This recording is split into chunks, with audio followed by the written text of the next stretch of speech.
হেলে পড়া বাড়িতে পাল্লা দিচ্ছে হাওড়াও। ৪৫ নম্বর ওয়ার্ডে সত্যেন বোস রোডে হেলে রয়েছে বহুতল। পুকুর ভরাট করে বহুতল তৈরি হয়েছে বলে অভিযোগ। ৩ বছর ধরে হেলে রয়েছে বলে দাবি বাসিন্দাদের। বহুতলটি খতিয়ে দেখছে হাওড়া পুরসভা।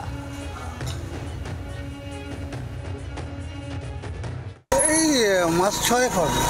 আচ্ছা, এখানে কি ছিল আগে? আগে ডোবা ছিল একটা। ডোবা ছিল? হ্যাঁ। সেই ডোবার উপরেই কি এই বিল্ডিং? হ্যাঁ হ্যাঁ। তারপর থেকে এরকম ফেলে গেছে? হ্যাঁ। কতটা বিপজ্জনক? উপরে তো মানুষ রয়েছে। হ্যাঁ, বিপজ্জনক, হেলে গেছে মানে বিপজ্জনক কি, আমরা তো আতঙ্কে আছি খুব।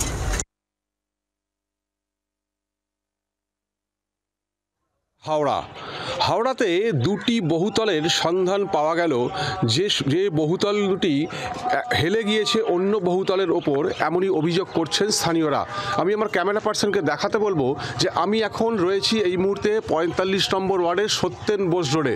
বি গার্ডেন থানা এলাকার এই জায়গাতেই যে বহুতলটি দেখা যাচ্ছে, সেই বহুতলটির পাশে আরও একটি বহুতল নির্মাণ হচ্ছে।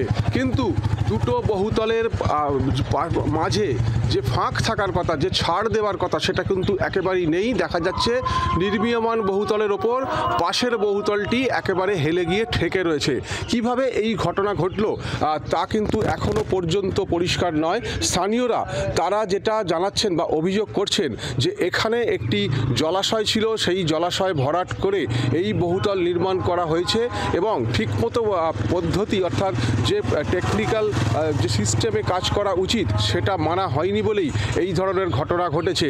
এবং হাওড়া পুরসভার যে দুটি ওয়ার্ডে, গতকাল আমরা দেখিয়েছি যে ৩৮ নম্বর ওয়ার্ড এবং আজকে ৪৫ নম্বর ওয়ার্ডে এরকম দুটি বহুতলের সন্ধান পাওয়া গেল। সেক্ষেত্রে পুরসভা কি ব্যবস্থা নেয় এই নির্মীয়মান বহুতল যারা তৈরি করেছেন তাদের বিরুদ্ধে, সেটাই এখন দেখার। জি ২৪ ঘন্টার জন্য দেবব্রত ঘোষ, হাওড়া। শোভনদেব চট্টোপাধ্যায় তিনি কি বলছেন শোনাবো আপনাদের। এই তো অনেকেরই, একার দায় কারণ নয়, দায় অনেকেরই। মানুষের মধ্যে মূল্যবোধের বড় অভাব ঘটছে সব জায়গাতেই। মূল্যবোধের একটা ভীষণভাবে অবনমন ঘটছে বলে আমার একটা ধারণা। কিন্তু যে ভদ্রলোক বইটা করলেন, একটা পুকুরের ওপর বইটা করলেন বলেই তো হেলে যাচ্ছে, তিনি পাইলিং করলেন না। যে ভদ্রলোক প্রমোটার, সেও তো ইনভলভ, পাড়ার অন্য লোক যারা দাদা আছে তারাও ইনভলভ, পৌরসভারও কেউ হয়তো ইনভলভ। এর বিরুদ্ধে কিন্তু সকলকে একটা ক্যাম্পেইন, বাংলার যে অবক্ষয়, এই অবক্ষয় রোখা যাবে না। একটা লোক অফিসার, সে ছেড়ে দিল কিছুর বিনিময় হয়তো, মানে আমি আমার পরিবারটাকেও রক্ষা করতে পারবো কিনা জানি না এই প্রভাব থেকে। লোভ মানুষকে, এখন মানুষ আরেকজন একটু ভালো আছে দেখে আমার যোগ্যতা নেই, তাও আমি একটু ভালো থাকতে চাই, তখন আমার ক্ষমতা নেই, কিন্তু তখন অন্যায়ের পথ দিয়ে পয়সা রোজগার হচ্ছে।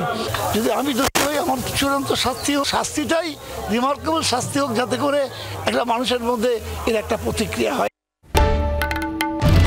বাংলার আওয়াজ, বাঙালির আবেগ, জি ২৪ ঘন্টা।